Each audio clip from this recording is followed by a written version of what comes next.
his primary obsession. "No, Granddaddy, this is my own mess, and I'm going to take care of it all by myself." Before he can protest, I hike up on my toes and pop a kiss on his cheek and my grandmother's, making a registered effort to avoid looking either of them directly in the eye. Plus that we have a strategy we need to stick with.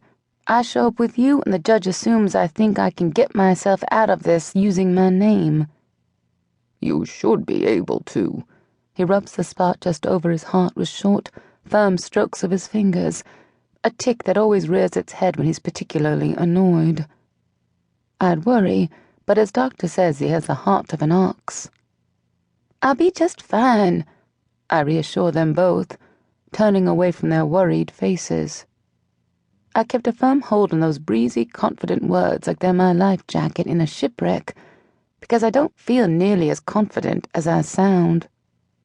I run my hand down the shiny, curved wood of the left staircase that leads into the gleam of our crystal-filled front foyer, my feet tripping over the marble tiles before I burst through to the heat, so stagnant the air feels heavy and dead. I slide into the mechanically cool interior of the car I pre-started as quickly as possible and head to court early. I managed to hang on to my cheery, forced optimism all the way to the courthouse doors, into the metal detectors, and right up to the doorway of my assigned courtroom, but that's where I watch my confidence explode like a water balloon dropped to the cement from 30 stories up.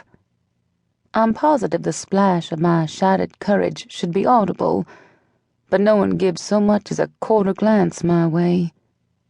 Lawyers with scuffed briefcases, a man with slicked-back hair and a clip-on tie, and a woman in saggy sweatpants rolled at the waist walk by, but no one notices me skulking in the corner.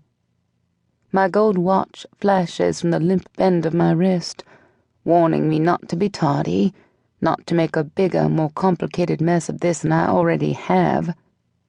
I'm tempted to call my best friend, my lifeline Brenna, but what would she say? She'd make me go in, and I can't do that. So I sit on the chilly slate floor, not worried about the wrinkles setting in on the sheath dress Grandma pressed for me this morning. I bury my head in my clammy hands and resolve to stare at the tiles until I manage to convince them to open wide and ingest me whole. A voice punctures through my self-pity and fear, a smooth, obnoxiously confident voice with the undercurrent of an accent I've never heard before and can't place. "Are you nervous?" The words are overly familiar, like he's backstage with me before a big recital or at my shaking, heartbroken side at that second when I realize my mother disappeared on another bender.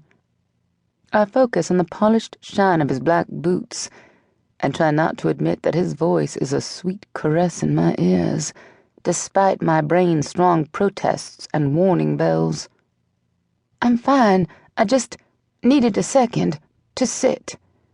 It may be the most idiotic thing I've ever uttered, but I refuse to back down from my resolve to sit on this floor. For a second. Like I said. The boots shift slightly, and I realize he's leaned over to open the door of the courtroom. A woman thanks him in a high, nervous voice. "You're welcome, ma'am." My head whips up at the ma'am. Not that I haven't heard that word spilled like sticky, sweet syrup from 1,000 mouths of 1,000 boys who've been born and bred to use it every day. There's something about this boy, the way that word slides off his tongue, buoyed with cautious respect and elegant pleasure. Like he loves saying the word. Like his lips weigh the worth of it. I crane my neck and he's looking down at me with half a twisted smile, his hand extended. I put my freshly manicured hand into his, rough with calluses, and he coaxes me to stand up with a gentle tug, so I'm suddenly nestled too close to the lean, towering height of him. "Have you had long enough to sit?" The questions are sweet, but his lips have a twisted curve that makes my heart double beat to the tune of one word: wicked. I smell him, and it's a smell that's not part of the deep, salty musk.